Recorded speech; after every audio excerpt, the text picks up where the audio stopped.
అందరికీ నమస్కారం.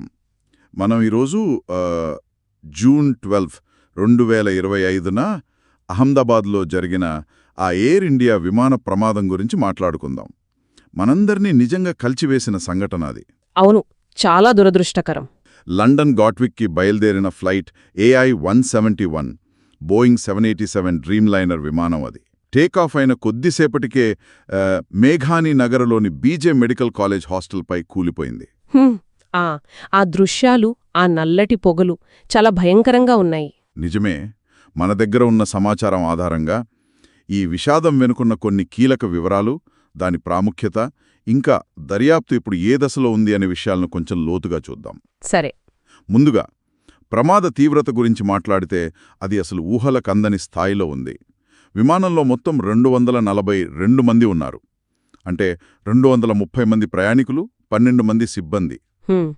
వాళ్లలో ఒక్కరు తప్ప మిగిలిన 241 మంది చనిపోయారు. అయ్యో, ఒక్కరే బ్రతికారా? అవును. విశ్వాస్ కుమార్ రమేష్ అని ఒక బ్రిటిష్ జాతీయుడు. అతను అదృష్టవశాత్తు ఆ ఎమర్జెన్సీ ఎగ్జిట్ నుంచి బయటపడ్డాడు. కానీ నేలపైన కూడా, అంటే హాస్టల్ బిల్డింగ్ దగ్గర కనీసం 38 మంది ప్రాణాలు కోల్పోయారు. అబ్బా, ఇది మరీ ఘోరం. విమానంలో వాళ్లతో పాటు కింద ఉన్నవాళ్లు కూడా. అవును, డజన్ల కొద్దీ గాయపడ్డారు కూడా. చాలా పెద్ద విషాదం ఇది. ఈ సంఘటన ప్రాముఖ్యతను మనం కొంచెం అర్థం చేసుకోవాలి. ఇది బోయింగ్ 778 డ్రీమ్ లైనర్ చరిత్రలోనే మొట్టమొదటి ప్రాణాంతక ప్రమాదం. ఓహ్, అంటే ఈ మోడల్ విమానానికి ఫస్ట్ ఫేటల్ యాక్సిడెంట్ అన్నమాట. అవును, ప్రయాణికులు చనిపోవడం ఇదే మొదటిసారి. అంతేకాదు, ఇది మొట్టమొదటి హల్ లాస్ కూడా. అంటే విమానం పూర్తిగా నాశనమైపోయింది. ఆ పాయింట్తో ఇంకో ముఖ్యమైన విషయమేంటంటే, గత 30 ఏళ్లలో భారతదేశంలో జరిగిన విమాన ప్రమాదాల్లో ఇదే అత్యంత ఘోరమైనది. అవును, అది కూడా. ముఖ్యంగా డ్రీమ్ లైనర్ లాంటి ఇంత ఆధునిక విమానం ఇలా ప్రమాదానికి గురవ్వడం ఆశ్చర్యంగా ఉంది కదా.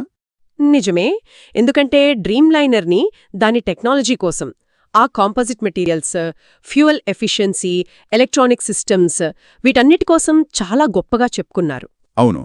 ఇప్పుడు ఈ ప్రమాదం, ముఖ్యంగా కారణాలు ఇంకా స్పష్టంగా తెలియని ఈ టైంలో బోయింగ్ సంస్థకి, అలాగే విమానయాన పరిశ్రమలో ఈ కొత్త తరం విమానాల మీద ఉన్న నమ్మకానికి ఒక పెద్ద సవాలు లాంటిది.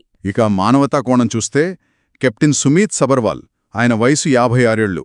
ఆయన చివరి క్షణాల్లో మేడే కాల్ ఇచ్చి విమానాన్ని వీలైనంతవరకు జనావాసాలకు దూరంగా తీసుకెళ్లే ప్రయత్నం చేశారని అంటున్నారు.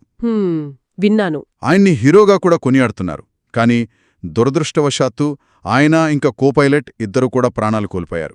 పాపం. బాధితుల గుర్తింపు ప్రక్రియ కూడా చాలా కష్టంగా ఉంది. DNA పరీక్షలు చేసి మృతదేహాలను గుర్తించి కుటుంబ సభ్యులకు అప్పడిస్తున్నారు. జూన్ 17 నాటికి 133 మృతదేహాలను అలా అప్పగించారని సమాచారం. ఆ ప్రక్రియ చాలా బాధాకరంగా ఉంటుంది కుటుంబాలకు. ఇక దర్యాప్తు విషయానికొస్తే 2 ఫ్లైట్ రికార్డర్లు, అంటే మనం బ్లాక్ బాక్సులంటాం కదా, అవి దొరికాయి. ఓ సరే. వాటి డేటాను ఇప్పుడు విశ్లేషిస్తున్నారు. ప్రాథమికంగా కొన్ని అసాధారణమైన విషయాలు గమనించారట. అవేంటి? ప్రమాదం జరిగినప్పుడు విమానం ల్యాండింగ్ గేర్ తెరిచి ఉంది. అలాగే ఫ్లాప్స్, అంటే రెక్కల వెనుక ఉండే భాగాలు, అవి కిందికి వంగి ఉన్నాయి. అది టేకాఫ్ టైంలో అలా ఉండదు కదా. ఉండదు. చాలా విచిత్రమైన పరిస్థితి అది టేకాఫ్ దశకి. మరి ఆ పక్షులు ఢీకున్నాయనే థియరీ కూడా ఒకటి వినిపిస్తోంది కదా. 2 ఇంజిన్లు ఒకేసారి ఫెయిల్ అయ్యాయని. అది ఎంతవరకు నమ్మొచ్చు? అసలు 2 ఇంజిన్లు అలా ఒకేసారి ఆగిపోవడం సాధ్యమేనా? మీరు చెప్పింది కరెక్టే. 2 ఇంజిన్లు, అది పక్షులు గుద్దుకోవడం వల్ల ఒకేసారి ఫెయిల్ అవ్వడం అనేది చాలా చాలా అరుదు. ఇది ప్రస్తుతానికి ఒక సిద్ధాంతం మాత్రమే.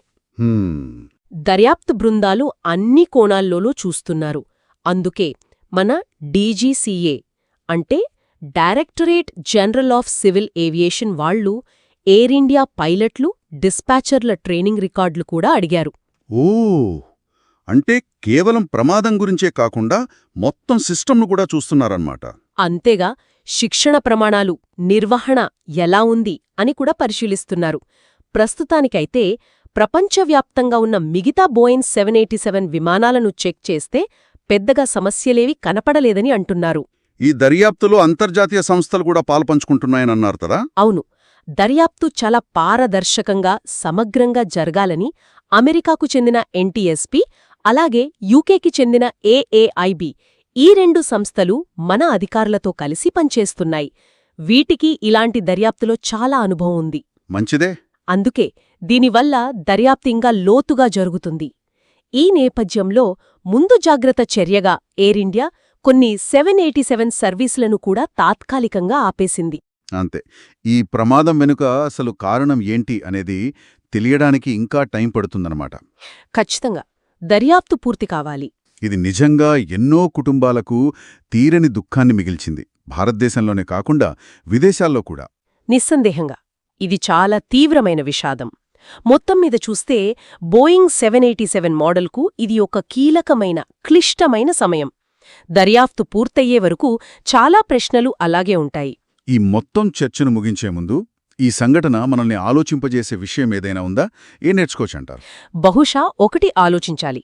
మనం టెక్నాలజీలో ఎంత ముందుకు వెళ్ళినా, విమానయానం ఎంత సురక్షితమని మనమనుకున్నా ఒక్కోసారి పక్షులు ఢీకొనడం లాంటి ఊహించనివి, ప్రకృతిపరమైనవి, లేదా ఎక్కడో చిన్న మానవ తప్పిదం ఇవి ఇంకా ఎంత పెద్ద సవాళ్లు విసురుతున్నాయి. నిజమే. అంటే సాంకేతికత మీద మనం ఎంత ఆధారపడుతున్నాం, అదే సమయంలో ఈ అనిశ్చిత అంశాలు, వీటి మధ్య బ్యాలెన్స్ ఎలా సాధించాలి అనేది విమానయాన రంగం ఎప్పుడూ ఆలోచించాల్సిన ఒక ప్రాథమిక ప్రశ్నేమో. మంచి పాయింట్. దీని గురించి ఆలోచించాలి.